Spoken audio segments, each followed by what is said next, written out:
पुण्यामध्ये बिल्डर असलेल्या अग्रवाल कुटुंबासंदर्भात आणखी एक गंभीर आरोप करण्यात आलेला आहे।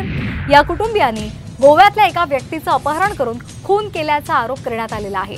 या संदर्भात पुण्यातल्या शिवसेना नेत्यानं पोलिसांमध्ये तक्रार दाखल केली आहे। जमिनीच्या वादातून गोव्यातल्या एका व्यक्तीचं अपहरण करून तिचा पुण्यातल्या कोरेगाव पार्कमध्ये खून करण्यात आल्याचा आरोप या नेत्यानं केलेला आहे।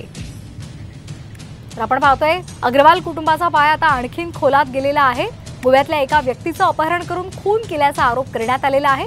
पुण्यातल्या शिवसेना नेत्यानं पोलिसांमध्ये तक्रार सुद्धा या संदर्भात दाखल केलेली आहे। जमिनीच्या वादातून गोव्यातल्या एका व्यक्तीचं अपहरण करून त्या व्यक्तीचा पुण्यातल्या कोरेगाव पार्कमध्ये खून केल्याचा आरोप या नेत्यानं केलेला आहे। या संदर्भात अधिक माहिती घेऊयात आमचे प्रतिनिधी सागर आव्हाड यांच्याकडून। सागर, का अधिकचे अपडेट्स मिळत आहेत? आता अग्रवाल कुटुंबावर आणखी एक आरोप करण्यात आलेला आहे। शिवसेनेच्या नेत्यानं हा गंभीर आरोप केलेला आहे। नक्कीच आपण जर पाहिलं तर अग्रवाल फॅमिलीची पाय जे आहे ते खोलात जाताना पाहायला मिळतात। गोव्यामधला एक उद्योगपती आहे, त्यांना जीवे मारण्याची धमकी या अग्रवाल फॅमिलीने दिलेली होती। या संदर्भात शिवसेनेचे नेते आहेत अजय भोसले यांनाही यापूर्वी दिलेली धमकी दिलेली होती। त्यांच्यावरती अग्रवाल फॅमिलीने हल्लाही केलेला होता।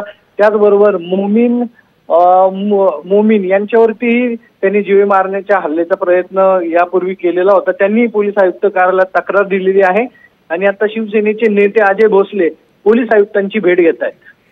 अगदी धन्यवाद त्यामुळे अग्रवाल फॅमिली अगदी धन्यवाद आपण दिलेल्या माहितीसाठी।